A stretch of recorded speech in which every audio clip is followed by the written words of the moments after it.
Good morning and welcome to another Tuesday tour. It's John Sauter along with Michael Fairchild behind the camera from your Purdue Alumni Association. And today we're on campus and we're going to bring you a day on campus in October 2020. We're going to go to several sites just to kind of capture what's going on campus these days as we respond to the Protect Purdue protocol. And so we're outside the Ralph and Betty Bailey Performance Hall here with the Purdue musical organizations, and we're going to kind of try to capture for you a little bit of how they have adjusted their practices in order to be able to prepare for their upcoming virtual Christmas show. And so behind me you see the Purduettes.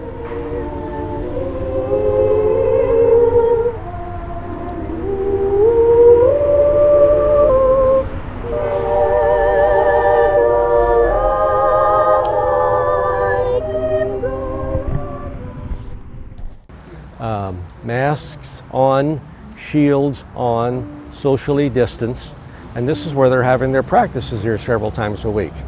So a very innovative way to respond to the protocols we have to go through, but still giving the students the experience of the singing groups that they're looking for. So the Purduettes are here. On the other side of the building we have the Glee Club, and that's where we're going to go to right now. But there's none like good old Joshua at the Battle of Jericho. It's so, the Battle of Jericho. Okay, now we're on the other side of the building, and the Purdue Varsity Glee Club is performing behind us.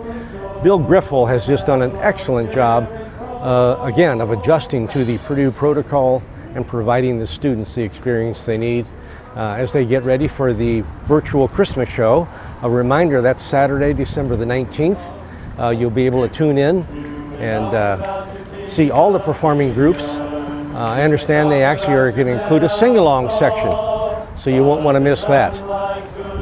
Again, protocol with the mask and the shields, and quite an elaborate technology system so they can all hear each other. And so you see they all have earplugs on, really going the extra mile to do what they can in an outside setting.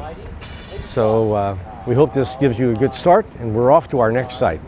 Okay, it's lunchtime on campus, and so we ventured out to the west side of campus in the housing area. And for some logistics, you see behind me, way down the path here, is the Co-Rec Gymnasium. Next to it is the Wiley Dining Court. But as we swing around, behind me is the new hall we've talked about before, Griffin Hall North, but within it the two food concepts, Chick-fil-A and Jersey Mike's, just doing a robust business today.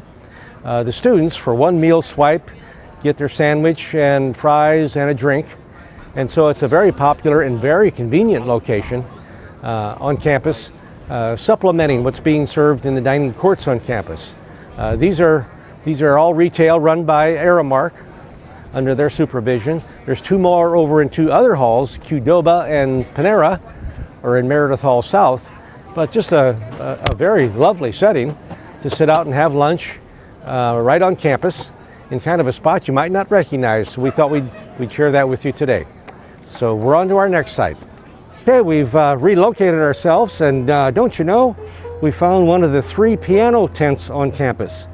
And Brooke from Round Lake, Illinois, has agreed to kind of show us they do work. Just a great break in the day for the students to be able to stop in and play something. And I understand, I saw one article where a student had played till like 4 in the morning. He just enjoys playing on the piano so much. So it's a way to kind of make sure events are coming to campus and students still have kind of a break in their routine. A nice offering again on campus during this very strange time, October 2020. We are back. It's a little bit later in the afternoon. Actually, it's warmed up and the wind is blowing, but it's a beautiful October afternoon. And now we wanted to feature football practice. So over my left shoulder, you see Ross-Ade Stadium and our brand new scoreboard behind it. And just to the right of that are our 2 practice fields, and the football team is coming out and starting to practice. So it's a great reminder that we are still on track to start our schedule on October 24th, we play Iowa at home.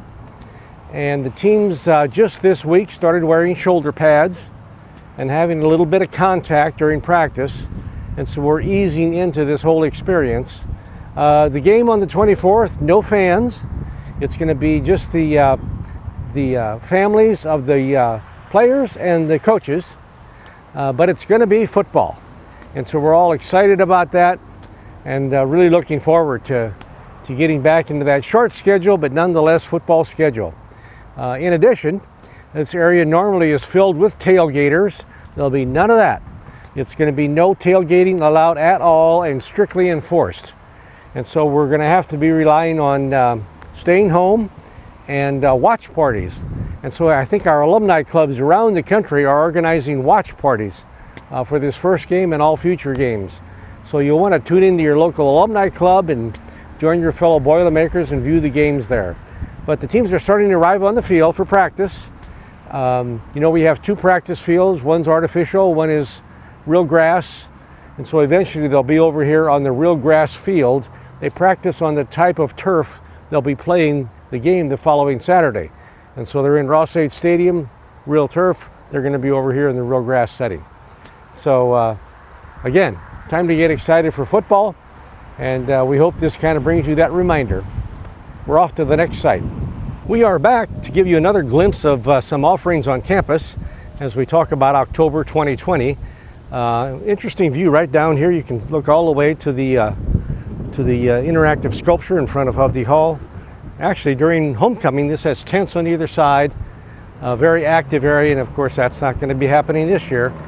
But we wanted to highlight a few things, and we found a spin scooter here.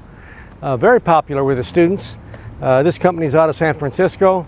They have these on quite a few campuses and quite a few communities. And right now we have just a few hundred. Last year they kind of got carried away and had over 1,000 or 1,500.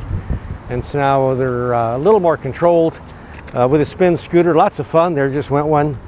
And I noticed it says on it, "Don't drink and ride," which is a great tip. If you plan to use one of those, and good luck with that. What we did want to highlight, though, behind me is another one of the white tents. There's 37 of these tents around campus. 21 are designated for dining, 16 for study, but of course they interchange quite a bit depending on what's going on. And so earlier today, this was had quite a few students in studying. The ones over in the housing area will have the students dining. Once it starts to get a little cooler, they'll have to move inside. But it's a great effort to remind students of social distancing. They sanitize before and after. These are actually sanitized every night. We have the grounds crew that comes in and sanitizes every tent and all the tables, plexiglass dividers, all that sort of thing. As we really continue to do a nice job with the Protect Purdue protocol.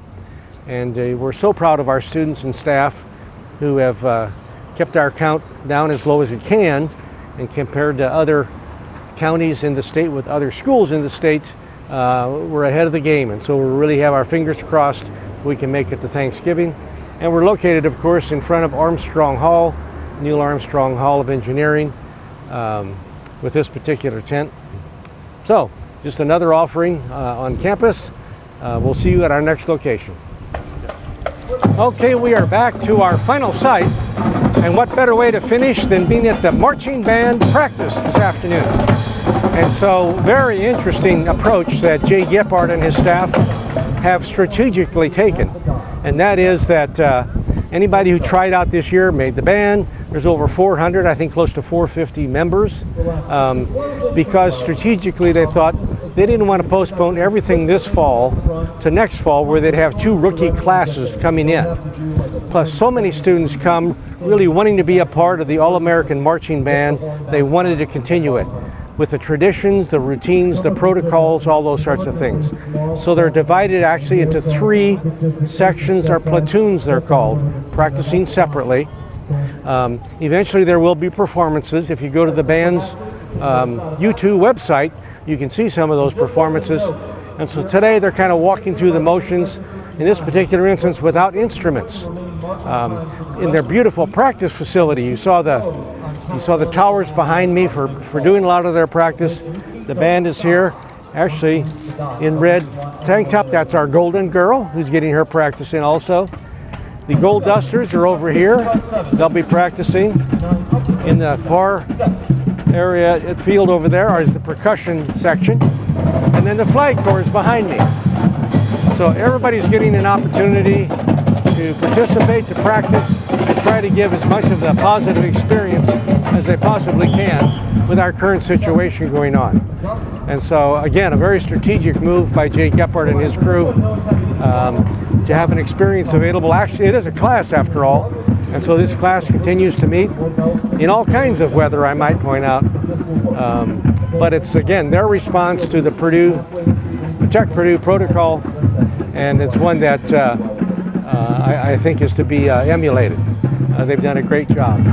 And so we hope you've enjoyed this look around campus this October 2020 afternoon, and we hope you'll continue to be a viewer and watch us next time. Enjoy it. On behalf of the Purdue Alumni Association, hail Purdue.